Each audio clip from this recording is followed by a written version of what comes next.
Woman King, c'est ce film qui retrace l'histoire des Amazones du Dahomey. En tant que fils du Bénin, ex-Dahomey, évidemment, je suis allé le voir. Et autant dire que j'ai aimé. J'ai bien aimé ce film. Et, il y a des choses à redire. Évidemment, aucune œuvre n'est parfaite. Mais franchement, on peut tirer notre chapeau aux réalisateurs, aux scénaristes, à tous ceux qui ont travaillé à faire ce film qui est extraordinaire. Je trouve vraiment bien, que je vous conseille d'aller voir si ce n'est pas encore le cas. Et je vais partager avec vous aujourd'hui 10 leçons inspirées de ce film-là, qui sont des leçons de leadership, des leçons de vie, qui peuvent être mises au service de notre succès. Je suis Régis Saizy, entrepreneur multipotentiel, conférencier, formateur et artiste. Nombre de mes projets ont été acclamés et primés à l'international. Mes ouvrages se sont écoulés à plus de 20 000 exemplaires à travers le monde et j'ai formé plus de 5 000 personnes à ce jour sur les thématiques liées à l'entrepreneuriat, au business, au leadership et au mindset. Je partage avec vous sur cette chaîne du contenu propulsif pour vous aider à rêver, oser et créer. Hello les rocks, j'espère que vous êtes solides. Alors on va parler aujourd'hui de 10 leçons que j'ai identifiées dans le film Woman King avec Viola Davis comme actrice principale. Un film qui franchement ne vous laissera pas indifférent. Un film d'époque si on peut dire, qui se déroule donc à l'époque de l'esclavage, la traite négrière. Film rempli d'émotions, vraiment film hollywoodien quoi. Scénario surprenant, rebondissement, très belle bande originale, bande son. Au niveau de tout ce qui est musique, décor, les costumes également, qui sont assez bien faits. On sent qu'il y a eu du travail de recherche quand même. Et la petite touche Hollywood avec les petites extravagances de ci, de là. En tout cas, un beau film à regarder, que ce soit seul ou en famille. Et un beau film également à regarder, un très bon film à regarder pour notre esprit. Avant que je plonge dans le vif du sujet, je vous invite à vous abonner et à activer la cloche de notification si ce n'est pas encore fait pour ne rien manquer des différents contenus qu'on partage sur cette chaîne où le but c'est vraiment d'aider chacun à révéler le meilleur potentiel qu'il a en lui. Il faut que nous devenions les meilleures versions de nous-mêmes et pour cela il faut travailler son mindset, il faut travailler son leadership. C'est ce que nous essayons de faire ici. Nous créons une communauté pour rêver, oser créer. C'est ce qu'on appelle la communauté ROC, la communauté ROC.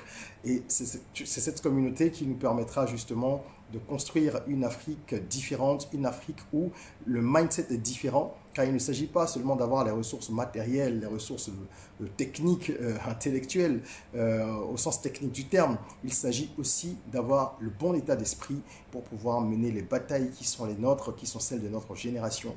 Et c'est en ça que notre communauté est différente des autres. Alors, on plonge dans le vif du sujet. Leçon numéro 1. Les grands destins demandent de grands sacrifices. Alors là, je m'adresse à toutes les personnes qui ont de grandes ambitions. Vous devez savoir que cela va vous demander de grands sacrifices, à un niveau ou à un autre, d'une manière ou d'une autre. Dans ce film, on nous parle des Amazones, qui étaient donc des femmes, c'était une armée de femmes, des femmes guerrières, très puissantes, et qui ont défendu le royaume du Dahomey pendant longtemps. Donc c'était une armée, un genre de milice secrète. Et on découvre, enfin pour ceux qui ne le savaient pas, en tant que Béninois, nous on a entendu un certain nombre de choses justement sur les Amazones, mais dans ce film qui est porté au grand public à vraiment la connaissance du monde entier, on découvre que les Amazones n'avaient pas le droit de se marier, c'est ce qui est dit, et qu'elles n'avaient pas le droit de développer véritablement tout ce qui est sentiments, relations, que ce soit charnel ou sentimental, avec des hommes, c'était simplement interdit parce que ça les empêchait de se concentrer. C'est comme ça que c'est présenté en tout cas. Et c'est pareil dans les autres domaines de la vie. Quelles que soient vos ambitions, si elles sont très élevées, vous allez devoir faire des sacrifices. Laissez tomber un certain nombre de choses. Et il y a toujours une attitude, un désir, une habitude qui nous est chère, qu'on doit sacrifier sur l'autel du succès. C'est clair. Si vous voulez être dans la moyenne, il n'y a pas de problème. Un être moyen, ça ne demande pas forcément des sacrifices énormes. Mais quand vous voulez sortir du cadre et être, comment on dit, out of the box, au-dessus de la mêlée, hors du cadre, exceptionnel, alors vous devez faire des sacrifices. Regardez les footballeurs dont tout le monde parle aujourd'hui, Cristiano Ronaldo, Messi. Regardez Michael Jordan dans le basketball, hein, LeBron James et tous les autres, Kobe Bryant, toutes ces figures dans la musique, Michael Jackson, etc., dans tous les autres domaines, toutes ces personnes-là qui atteignent ces niveaux, ce sont des gens qui ont une discipline de fer et qui sacrifient un certain nombre de choses. Bernard Arnault, qui est aujourd'hui l'homme le plus riche du monde, patron de LVMH, connu pour sa frugalité, quelqu'un d'extrêmement discipliné. Donc, posez-vous la question de savoir, est-ce que vous voulez véritablement ce genre de destin? Parfois, on veut avoir une vie beaucoup plus calme, modérée, et sans trop de sacrifices. Il faut savoir ce qu'on veut et savoir ce que ça implique, c'est important. Leçon numéro 2, la rage et la colère, lorsqu'elles sont bien orientées, peuvent être des carburateurs extraordinaires, surpuissants. Dans ce film, les deux héroïnes, donc Nanisca qui est à la tête de l'armée des Amazones et Nawi, qui est donc une jeune recrue dont l'histoire va être vraiment le fil rouge pendant tout ce film, sont toutes les deux des personnages marqués par la vie, de différentes manières, mais véritablement marqués, comme on dit, des gens qui n'ont pas eu une vie facile, qui ont connu des épreuves extrêmement douloureuses, et tout porte à croire, lorsqu'on regarde bien tout ce qui se passe dans le film, que ce sont ces épreuves-là qui ont exacerbé la force intérieure qu'elles ont, et qui les ont poussées à se dépasser, à se surpasser pour atteindre les niveaux qu'elles ont pu atteindre chacune. Et encore une fois, on le retrouve souvent dans les films de super-héros, ou dans les films, dans les biopics aussi, qui racontent les histoires de personnes réelles. On retrouve souvent ça. Il y a une colère, il y a un malaise profond quelque part, qui à un moment donné a servi véritablement de feu déclencheur. Alors, si vous êtes quelqu'un qui a beaucoup de blessures, des blessures très vives, au lieu de vous plaindre à longueur de journée, vous devriez trouver le moyen de transformer cela. Parce que l'or passe par le feu.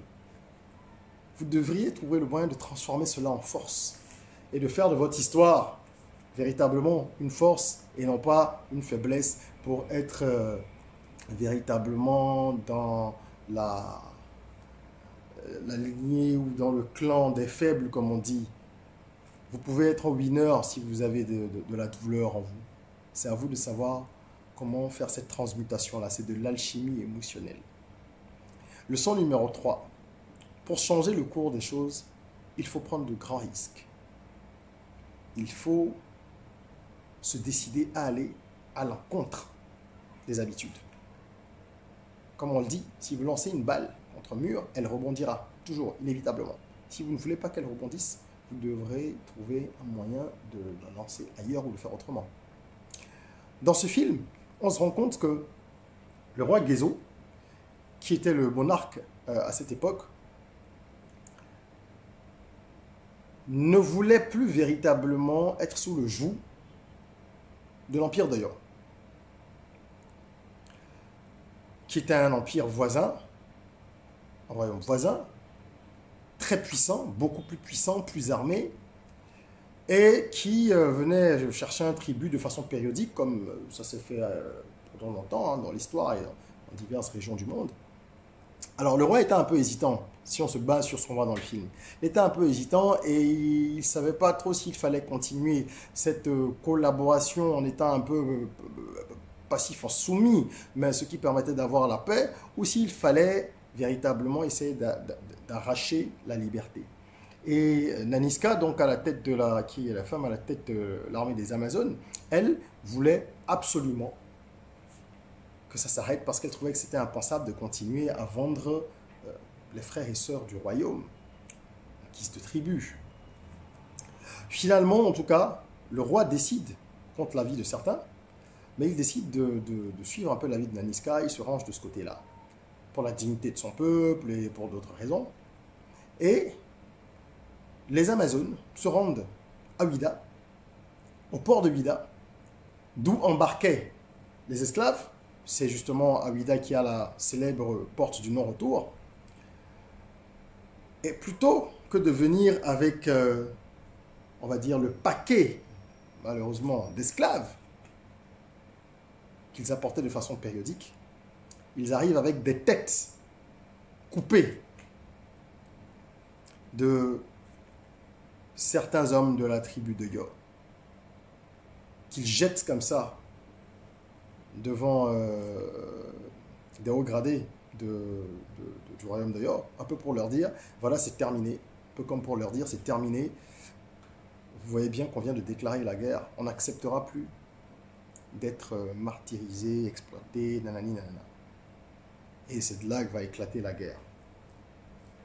Si vous voulez obtenir votre indépendance, puisque les faits comptés dans le film nous montrent qu'il y a eu en tout cas des batailles à un moment remportées par le Dahomey sur Yo à partir de cet instant-là, et ça a été donc un soulagement, fut-il temporaire.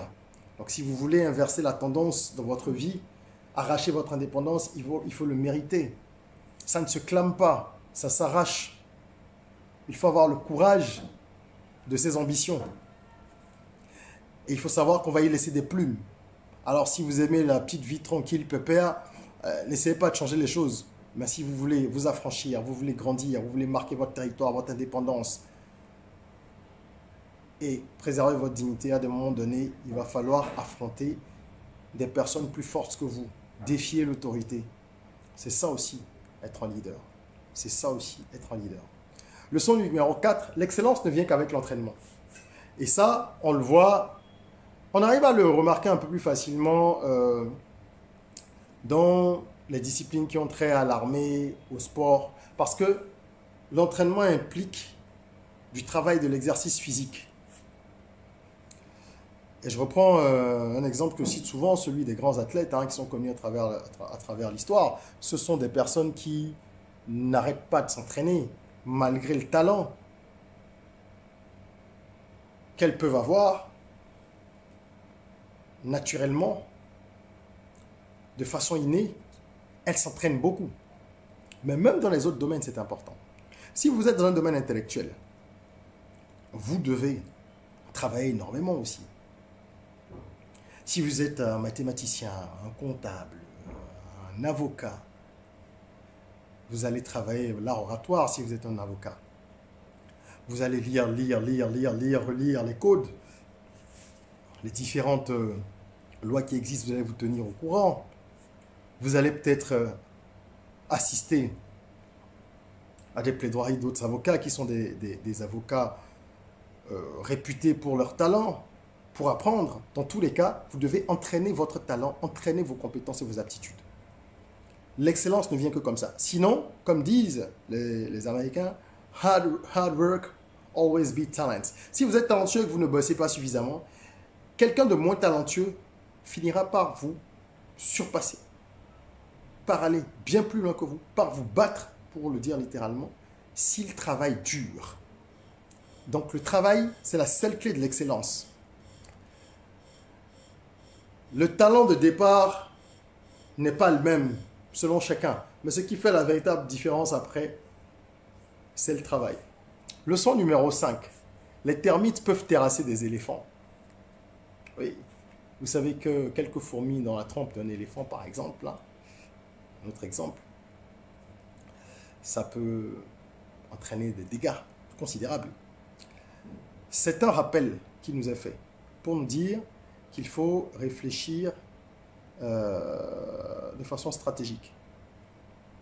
Il faut réfléchir de façon très stratégique et ne pas compter que sur sa force physique.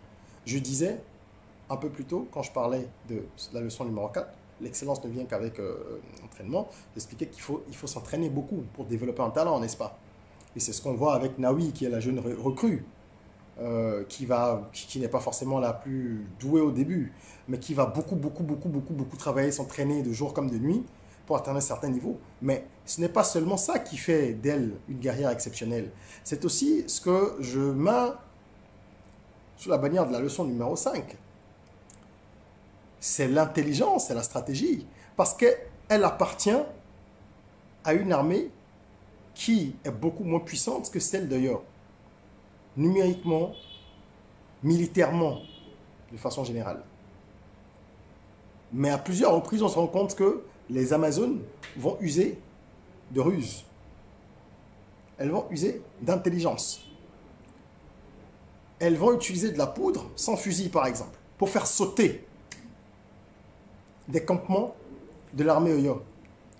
Et ça, c'est important. Il ne faut jamais partir perdant en se disant de toute façon, moi, j'ai moins de moyens que lui. De toute façon, moi, je n'ai pas les mêmes relations que lui. De toute façon, moi, je n'ai pas les mêmes diplômes qu'elle. Je ne viens pas de la même famille. Je n'ai pas les mêmes avantages. Tout ça, ce sont des excuses, chers amis. Ce sont des excuses. Parce qu'il y a toujours le moyen de créer la différence quand on le veut. Capitaliser sur vos forces et cibler les faiblesses de l'ennemi. Ce n'est pas toujours facile, mais ça peut se faire. Leçon numéro 6. Peu importe la rugosité de votre cœur, vous ne pouvez pas l'éteindre. Dans ce film, les Amazones sont présentées comme des femmes qui n'ont pas de sentiments ou qui se sont interdits d'avoir des sentiments. Et elles sont quasiment insensibles. Mais ce n'est pas vrai. Dans le fond, personne n'est insensible. On peut se barricader contre beaucoup de choses, mais on a toujours des petites faiblesses. Une d'entre elles a un petit faible pour le whisky. C'est marrant d'ailleurs, tel que c'est présenté. Elle dit que c'est la seule chose intéressante, positive que l'homme blanc apporte. Et il y a également une petite histoire de cœur en filigrane. C'est un film hollywoodien. Mais dans la réalité, c'est des choses qui ont pu exister.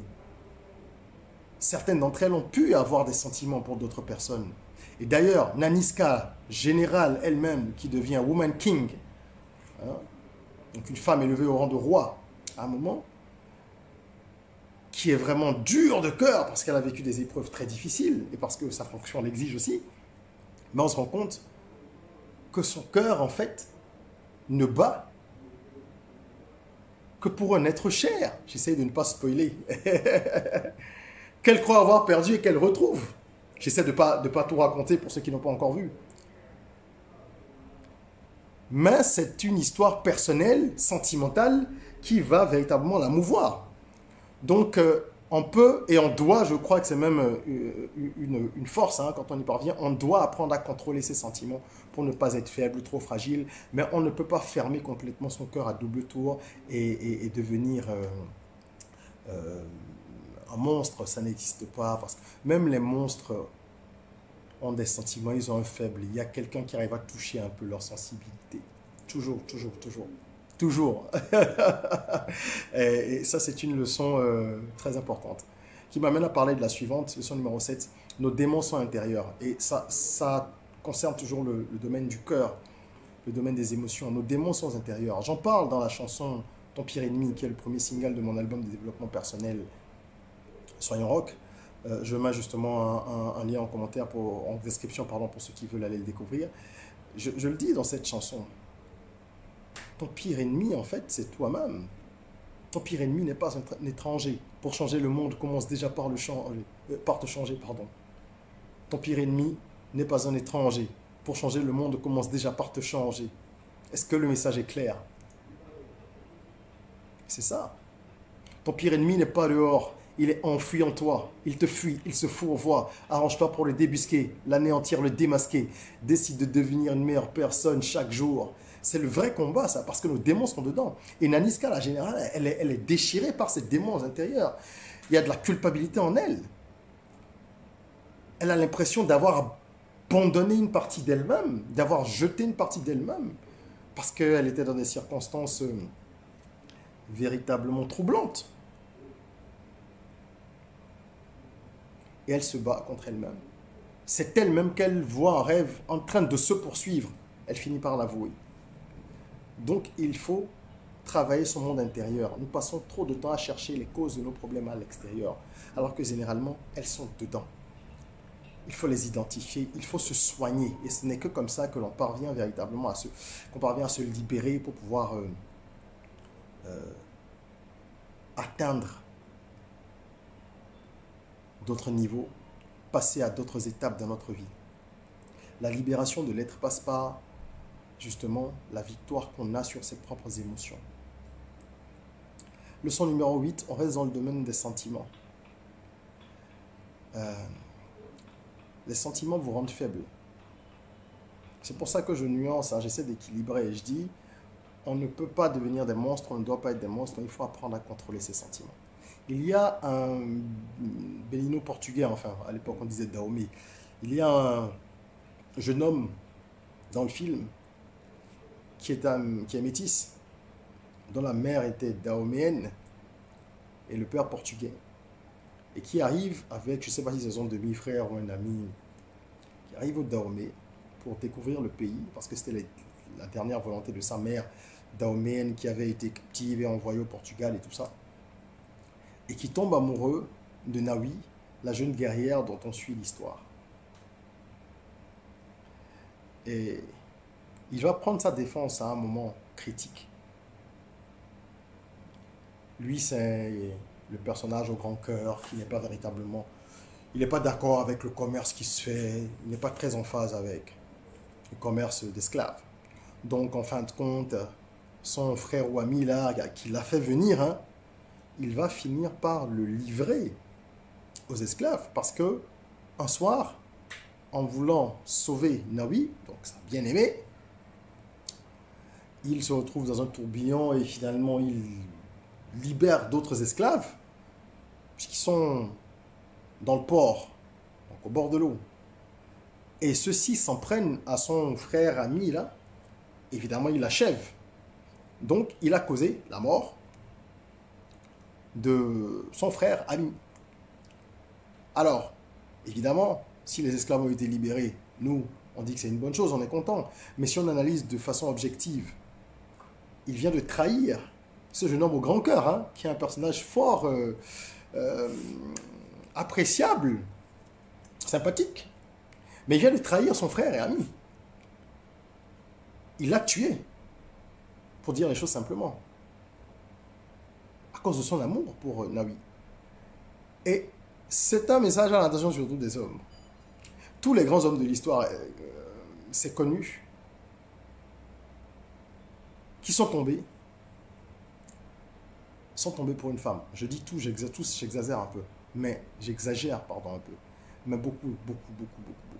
Et il y a plein d'études qui le prouvent. Il y a je dirais presque des stats, il y a plein d'histoires, des livres. Documentez-vous, regardez même sur YouTube. Les grands hommes, généralement, leur faiblesse pour certaines femmes clés dans leur histoire leur a valu leur déclin. On s'est même servi des femmes pour atteindre des monarques qui étaient surpuissants, des rois qui étaient surpuissants. Et ça continue, hein, sous d'autres formes aujourd'hui. Dans certains pays que je ne nommerai pas, on utilise, je pèse bien mes mots, les femmes m'en excuseront, mais c'est ce qui se passe. On utilise le charme féminin et la domination que les femmes peuvent avoir sur les hommes pour anéantir, pour affaiblir des hommes. Alors faites très attention, messieurs. Ça ne veut pas dire que les femmes sont à l'abri. Quand on aime, on est toujours fragile et sensible. Mais sur les hommes, je pense que les hommes perdent plus facilement les pédales quand ils sont véritablement amoureux. Et voilà, c'est une leçon pour tous les hommes. Leçon numéro 9, préparez la relève. C'est très important. Parce que la relève, c'est peut-être elle qui vous sauvera. Nawi est en fin de compte celle qui sauve Daniska. Cette jeune recrue qui, on va dire, a été major de promo, puisque le jour de l'examen final, où les Amazones en devenir, là, les nouvelles recrues passent le test après la formation, l'examen, les épreuves après la formation, elle s'est révélée être la meilleure. Mais c'est elle, Naniska, qui n'était pas partie au début pour être la meilleure, de ce qu'on pouvait voir en tout cas. C'est elle qui va sauver, c'est elle, Nawi, pardon, la jeune, qui va sauver Naniska ensuite, en général. La sauver littéralement, elle lui sauve la vie. Comme on dit, l'élève dépassera le maître. Mais pour que l'élève dépasse le maître, il faut que le maître lui transmette véritablement tout ce qu'il faut. Alors ne formez pas les gens qui travaillent avec vous en mettant de la réserve, en vous disant, il ne faut pas qu'il soit meilleur que moi, il ne faut pas qu'il soit plus fort, il faut que je lui donne juste la moitié de ce que j'ai à transmettre, nanani, nanana, parce que ça pourrait vous desservir. Nous ne sommes pas éternels. Vous ne savez pas à quel moment vous ne serez plus en capacité, par exemple, de mener une action. Je ne le souhaite à personne. Mais il y a plein de choses qui arrivent dans la vie, des accidents, les gens développent des handicaps, ils sont dans une capacité parfois spatio-temporelle de faire quelque chose. Mais bien sûr, parce qu'ils sont captifs, parce qu'ils vont en prison, parce qu'ils sont assignés à domicile. Mais qui prend la relève et qui poursuit votre œuvre? Qui va driver vos projets? Diriger vos entreprises pendant ce temps, même si c'est temporaire. Si vous ne formez pas véritablement bien la jeune garde, ben pour ça, il faut identifier les bonnes graines, celles sur qui on peut compter, les gens qui ont justement ce potentiel qu'on peut arroser. Et ça, c'est le rôle d'un leader aussi, de savoir identifier les personnes qui vont être de bons lieutenants. C'est très important. Leçon numéro 10, je finirai là-dessus. Les gens n'oublient jamais le mal que vous leur faites. Jamais.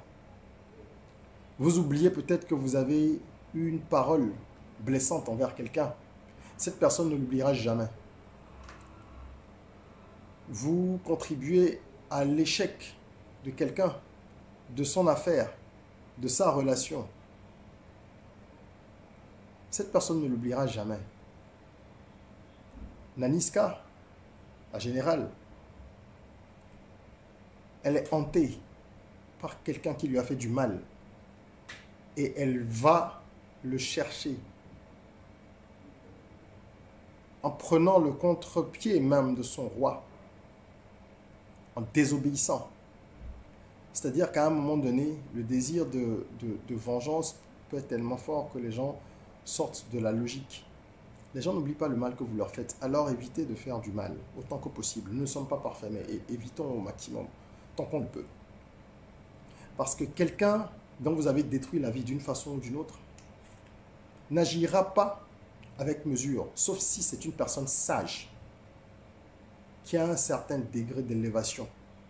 Et là, on parle peut-être de 2-3% des gens.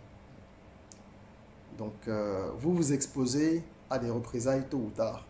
Et de toute façon, même si cette personne ne fait rien, le karma réagira pour elle. La nature, elle est juste et parfaite. C'est sur cette note et cette invite à être plus humain et moins méchant dans un monde où c'est devenu banal que je vais clore cette vidéo. Et encore une fois, je vous invite à vous abonner si ce n'est pas encore fait. Je partage des vidéos quasiment tous les jours. Merci à vous qui mettez un petit like, ça nous encourage à produire du contenu propulsif, inspirationnel, encore et toujours. Merci à vous de partager, de commenter, de donner vos avis. Et en attendant qu'on se retrouve pour une nouvelle vidéo, n'oubliez pas, prenez soin de vous, de votre corps, mais surtout de votre mental. Rêvons, osons, créons. Soyons rock.